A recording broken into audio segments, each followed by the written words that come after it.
OK, well, look, moving on. British and US forces have struck Houthi rebel targets in Yemen in the fifth combined operation since January. The Ministry of Defence confirmed strikes took place against the Iranian-backed group yesterday. Now, all of this was part of a response to the Houthi attacks on international shipping in the Red Sea. GBNews reporter Charlie Peters joins us now in the studio. Good morning, Charlie. Thanks for joining us. What's the latest then? There was 2 sites, I believe. You're very high up, Charlie. OK, well, I'll lower myself for a later hit if we need to.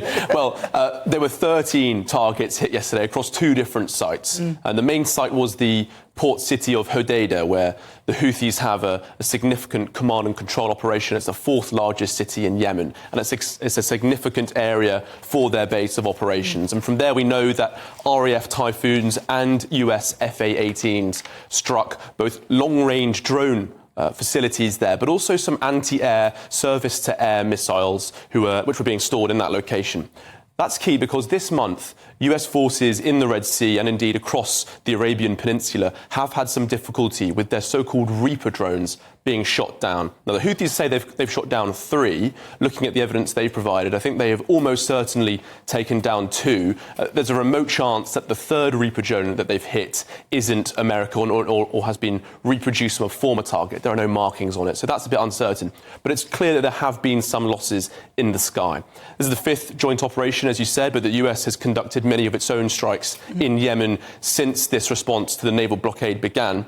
Britain's forces have to fly down from Cyprus, from RAF Akrotiri, our sort of floating and unsinkable aircraft carrier in the eastern Mediterranean. They have to be refueled on the way down there, which I think reveals sort of the limited approach that Britain can have in this operation. Meanwhile, the US do have an aircraft carrier in the Red Sea, and also their ships can launch ship-to-land strikes, whereas British destroyers and frigates don't have that capability, a bit of an issue. Now, the big question I think that many analysts are asking on the back of these strikes last night is, are we any closer to ending this naval blockade?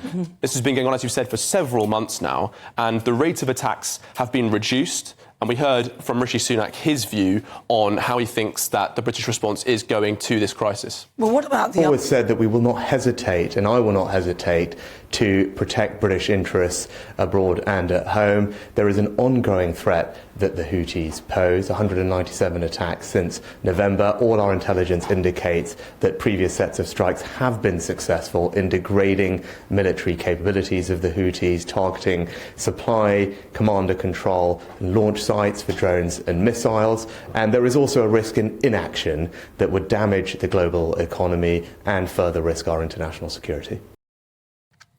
Well, Rishi Sunak and other world leaders have said that these strikes do reduce the rate and the efficacy of the Houthi response. But it's clear they're going to continue because when you're dealing with targeting, especially attacks on the ground, the 3 Fs, find, fix and finish. Finding is pretty straightforward. We have extensive surveillance capabilities in the Arabian Peninsula.